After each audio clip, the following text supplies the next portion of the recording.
Sampul, kami dari SMA Unggul siap mengikuti lomba gerak jalan dalam rangka HUT Kemerdekaan Republik Indonesia yang ke-80.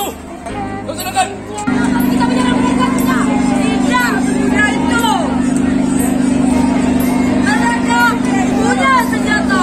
Mereka punya kekuatan. Kecuali iman.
Siswi SMA Negeri Unggul Sambatuan patuh dan taat terhadap tata tertib sekolah yang diterujunnya generasi unggul, cerdas, dan berakhlak mulia.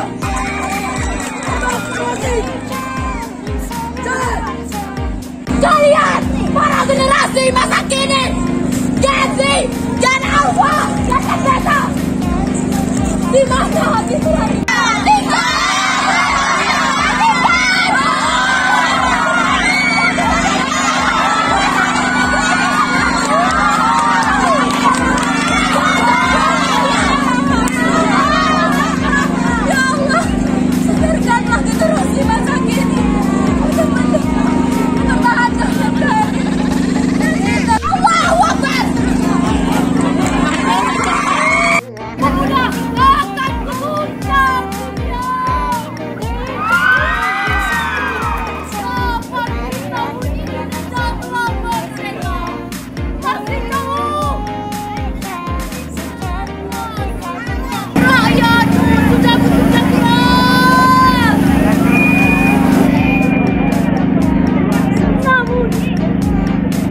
Semuanya harus dikenakan pada anak-anak rakyat.